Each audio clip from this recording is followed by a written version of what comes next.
Hey pros, Crystal here from Elite Hair Care USA, Crystal W Online, and Pro Beauty Wholesale. So today's video is going to talk a little bit about caring for your hair if you are a person who wears wigs. As you guys can clearly tell, I have on a wig today, so this was perfect for this video to help a lot of you who have been writing in and asking this question. For those of you that don't know, my name is Crystal Williams. I am the CEO and founder of Elite Hair Care USA. I'm also an international educator as well as cosmetologist and trichologist for over 20 years. So let's get straight into it. Wig wearing. As you guys can tell, I clearly have on my gal today. She doesn't have a name just yet. I'm really testing her out to determine if I want to actually offer her on Elite Hair Care USA or if I just want to keep her for myself. I want you guys to comment down below and tell me if you guys are interested in this beautiful wig. Of course, I have on 28 inches, but I know most of you don't want 28 inches. So you guys comment down below, tell me the inches that you'd like to see and if you think that she belongs on our website. Anyway, let's get into it. Wig wearing and hair care. Now, I know a lot of you might be natural, some of you might be relaxed, some of you might not know how to take care of your hair, some of you might know how to take care of your hair, you're just too lazy to do so, or you are on the go like me and you don't always have a ton of time to make appointments and be in the salon, so wig wearing is your go-to. That is all fine, you guys.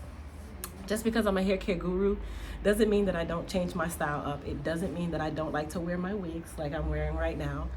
But at the same time, I still believe in taking care of the hair that you have, because when you don't have it and you can't get it back, you're really gonna be in a bad place. So let's talk a little bit about when you do wear your wigs, how often should you be caring for your hair? Well, wig wearing is okay. There's nothing wrong with wearing wigs. Where the problem comes in is some of you get so complacent with wearing the wigs that you neglect the hair that you have under the wig.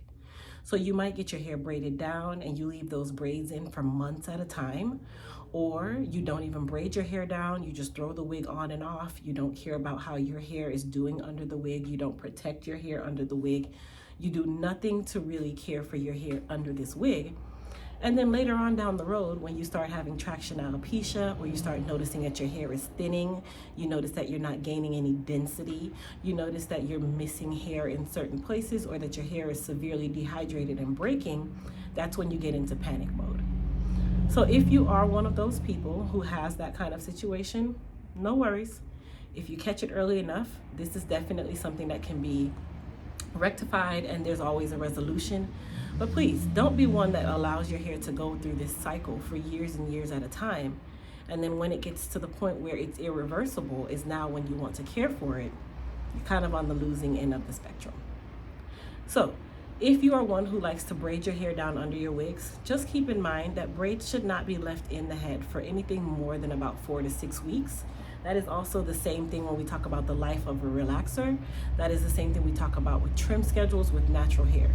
If you leave your hair in braids and you follow a lot of these gurus that say, oh, I left my braids in for 8 months and my hair grew so much. Well, when you go to take those braids down and you comb that hair out, you're losing tons of hair, tons of healthy hair that needed oxygen to survive, and also the hair that was gonna shed away all on its own. Plus, the hair is so severely dehydrated that by the time you let it out and you begin to enjoy this hair, it is so dry, so dehydrated that it literally is weak and snapping, okay? So that leads me to say, if you are natural and you like to wear wigs, remember, your wash day is still every 2 to 3 weeks. You should not skip your wash days.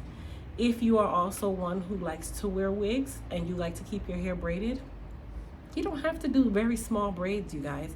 You can give yourself 4 or 5 braids so that you are able to now care for your hair in the right way and redo your braids after your hair care. If you are doing this every 2 to 3 weeks, you are doing your actual wash day, you are hydrating that hair with either our low porosity collection or our moist repair collection, then you are going to be in a much better place once you get to the point where you decide that you don't want to wear wigs this week. You might not want to wear wigs this month, right? I'm also an advocate for wearing glueless wigs. I don't like to install wigs on my head, mainly because I know that my actual skin has hair on it.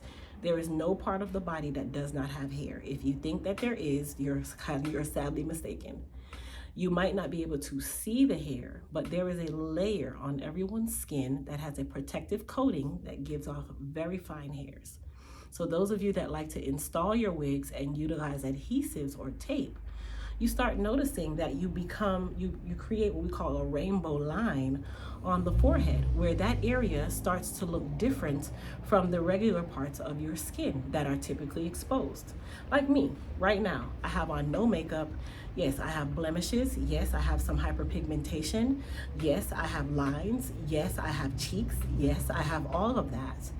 But at the same time, my skin tone is definitely even in most places between my hair and my eyebrows.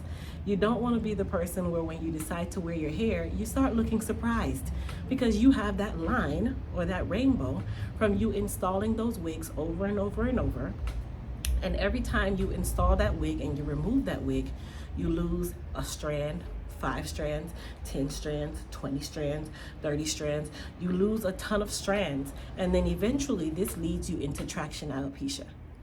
So if you are one that does install your wigs, I highly recommend that you give yourself a schedule. If you are going to be wearing your wig for 4 weeks at a time, let's say 4 weeks, then give your hair at least 1 to 2 weeks without that wig, so that number one, you can regain some of that pigmentation in that area. Number two, you're giving your hair the oxygen that it needs. Oxygen is really the name of the game. You need oxygen and blood flow. That is how we live. That is how the hair lives, right? And then you are welcome to go back and install your wig again. Or if you are one where you don't know how to do hair at all, and try to alternate wig wearing with other styles. I'm not gonna call them protective styles because you guys know protective styles are protecting you from nothing but yourself. So I would just say to try different styles rather than just constantly putting on a wig over your head. Also remember, wigs have wig bands. Wig bands are those bands that keeps that wig nice and snug on your head so that if the breeze blows, you're not Donald Trumping, right? Okay.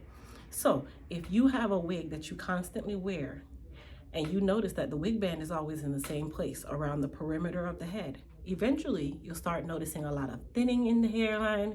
You start noticing that the nape of the neck is starting to thin, behind the ears are starting to thin, and you are basically telling your hair that you don't need hair in those areas, and you begin to suffocate that hair, and now the hair follicle dies. So what you want to make sure that you're doing is making sure that you are cleaning your wig band with at least 91% alcohol. At least once every 2 weeks, you take a nice cotton ball or a clean rag, saturate it with some alcohol, and clean that wig really, really good around the wig band. Number two, you also want to make sure that you are not sleeping in your wigs. If you have to sleep in your wig, get a new partner. I'm just being honest. Don't sleep in your wigs, you guys. The head needs time to reset. The hair needs oxygen. There should be no reason why you have this wig on every single day, 24 hours a day.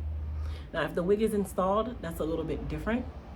But as I said, if you wear it for 4 weeks, give your hair at least 2 weeks. At least half the time that you wore the wig, give your hair that amount of time out so that you can give it the same care and love that you would give your wigs, okay?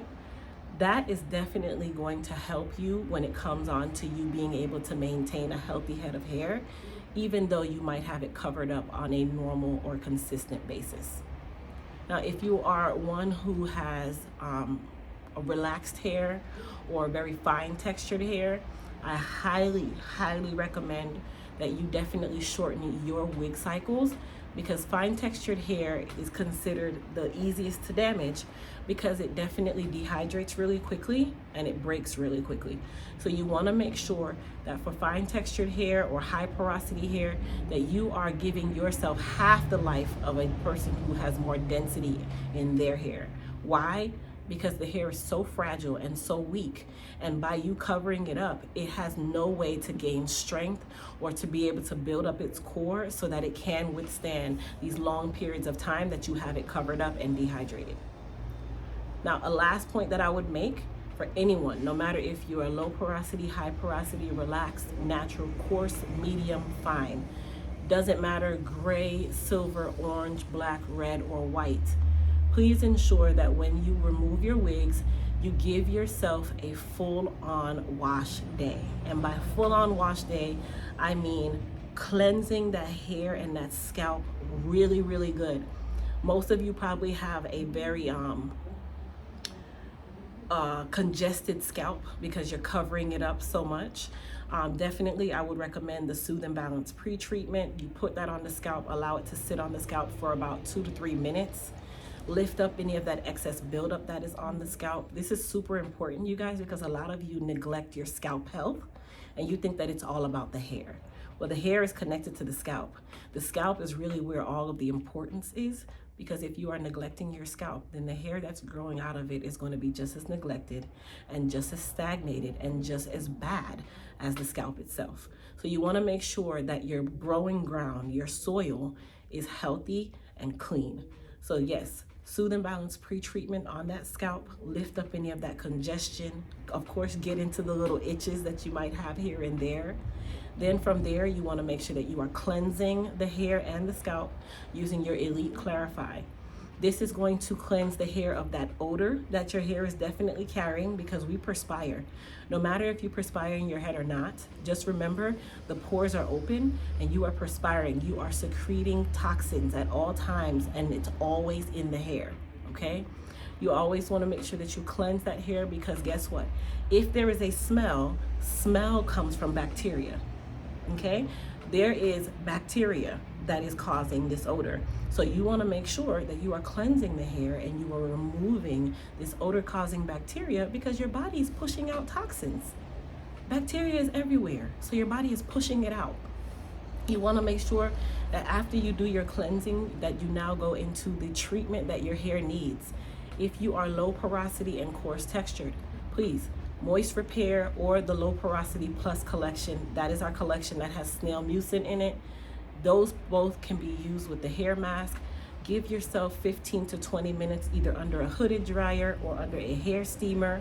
And then from there, you want to go ahead and make sure that you are rinsing that hair once you finish your conditioning phase with cool water, detangling the hair really, really well, making sure that you are applying a heat protectant and a leave-in conditioner. All of our collections come with a leave-in conditioner, you guys. I have all of my collections right here, except for the hair repair collection. Every single collection that we launch has a mask and a leave-in conditioner. You should have both, okay? Then you want to make sure that when you are going to do your braids again, or you are going to put your hair in the wig, most likely it's with braids, after you install your braids, oil your scalp with either our Goddess Hair Repair Serum, or you can use our Hair Repair and Growth Balm. Give your scalp the nourishment that it needs. Outside of that, while you are in between your wig wearing and you take your wig off at night, you can use our water-based serum, which is the B7 serum, or you can use our Super Growth Serum. You can use any one of those serums to help to keep the scalp nice and healthy, and also keeps the follicles nice and healthy in between that braid down, okay? I hope this video gave you guys some really good tips and tricks for you guys who like to wear your wigs. Don't forget, if you are new here, please go ahead, hit that subscribe button, thumbs up this video, and don't forget to comment down below what you guys think about Wiggy here. I haven't given her a name yet, so you guys give me a name for her as well. All right, and don't forget to join our pro team if you enjoy the information that you received. I will put the number down below. Text ELITEPRO to that number and you will now be a part of the ELITEPRO team. Now, we're not going to spam you like crazy, but we'll definitely let you know if there's any special sales going on. And then of course our pro team gets promotions that no one else will possibly ever get. So you guys go ahead, like I said, join our pro team, subscribe to this channel, like this video, and comment down below. Bye.